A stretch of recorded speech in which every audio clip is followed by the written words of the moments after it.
नमस्कार मंडळी, मी नेहा महाराष्ट्र व्लॉग्समध्ये तुमच्या सर्वांचं मनापासून खूप खूप स्वागत करते।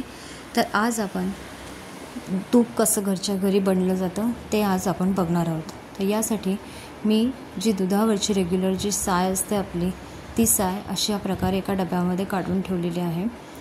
ती आपल्याला अशीच काढून ठेवायची आहे। इथे विरघळण्यासाठी आपल्याला थोडंसं दही टाकावं लागतं बरं का मध्ये। तर सारखं जेव्हा पण तुम्ही दुधाची साय काढून ठेवता डब्यात, तेव्हा एकदा ते सारखं हलवायचं वर खाली चमच्याने। तर आता मी लोणी करायला सुरुवात करते आहे। इथे मी थोडंसं पाणी घेतलेलं आहे आणि थोडे बर्फाचे असे तुकडे घेतलेले आहेत। तर आता मिक्सरच्या भांड्यात थोडं थोडं करून आपल्याला लोण्याचा गोळा फिरवून घ्यायचा आहे। तुमच्याकडे जर मोठं भांडं असेल तर तुम्ही हे 2 बॅचेसमध्ये करू शकता। हे माझं भांडं लहान असल्यामुळे मी ते 3 बॅचेसमध्ये लोण्याचा गोळा फिरवून घेणार आहे। इथे लोण्याचा गोळा फिरवताना मला थोडंसं पाणी आणि आपल्याला बर्फ टाकून घ्यायचा आहे। तुम्ही बघू शकता किती छान प्रकारे याला लोण्याला आकार पण आलेला आहे आणि मस्त लोणी दाटसर आपलं झालेलं आहे। याच्यात आपल्याला दोन्ही जे सेपरेट झालेलं आहे ताकापासून, ते ताक आपल्याला आता एका भांड्यामध्ये काढून घ्यायचं आहे आणि लोण्याचा गोळा हा एका वेगळ्या भांड्यात आपल्याला काढून घ्यायचा आहे।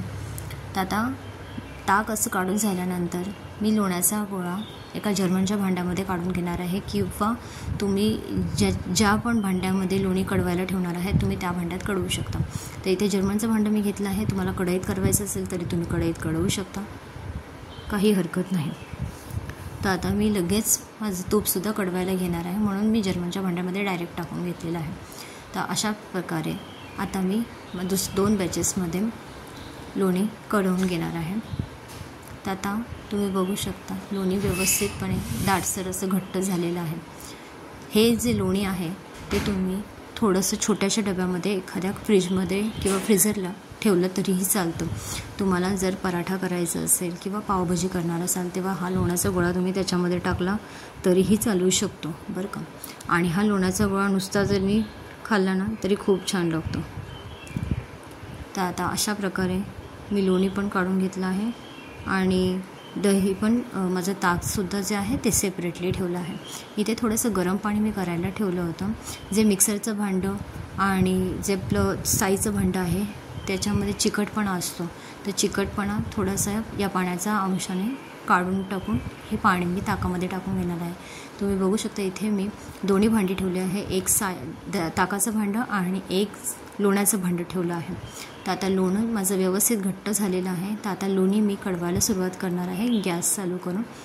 तर आता एक जवळपास 10 मिनटं झालेली आहेत। 10 मिनटानंतर लोणी पातळ व्हायला सुरुवात झालेली आहे। इथे मी एक 4 ते 5 तुळशीची पानं घेतली होती, चांगली धुवून घेतली होती ती पानं मी याच्यामध्ये टाकणार आहे। आणि अजून एक 15-20 मिनटं तूप जसं सुटायला सुरुवात झालेली आहे। तुम्ही बघू शकता आता इथे तूप सुटेपर्यंत आपल्याला चांगलं हलवत राहायचं आहे। जेव्हा आपण तूप कढवायला ठेवतो तेव्हा गॅसच्या समोरून बाजूला शक्यतो होऊ नका, नाहीतर ते उतू जाण्याची शक्यता असते। त्याला सतत आपल्याला ढवळत राहावं लागतं, सतत हलवत राहावं लागतं चमच्याच्या साहाय्याने। तर आत्ता या स्टेजला जसं तुम्ही बघू शकता फेस आलेला आहे वरती, याचाच अर्थ माझं तूप जे आहे ते तूप पूर्णपणे तयार झालेलं आहे।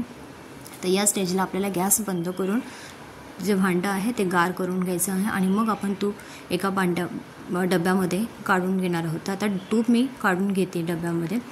तुम्ही बघू शकता तुपाची जी बेरी आहे ती पण किती सुंदर आहे। ही बेरी खायला पण छान लागतं बरं का। या बेरीमध्ये साखर टाकून ही बेरी तुम्ही चपातीबरोबरसुद्धा खाऊ शकता, खूप छान लागते। ही बेरी फेकून देऊ नका। तर अशा प्रकारे आता आपल्याला तूपसुद्धा चांगलं खाण्यासाठी तयार आहे। तर आता हा तुपाचा डबा जो आहे तो मी थोडासा फ्रीजमध्ये ठेवला होता घट्ट होण्यासाठी। तर आता घट्ट झाल्यानंतर तुम्हाला दाखवणारच आहे तूप कसं दाणेदार झालेलं आहे। जसं आपण बाहेरचं रेडीमेड तूप आणतो तसंच झालेलं आहे। पण आपण जेव्हा घरात तूप करतो ना, घरातलं तूप केव्हाही चांगलं बाहेरच्या तुपापेक्षा।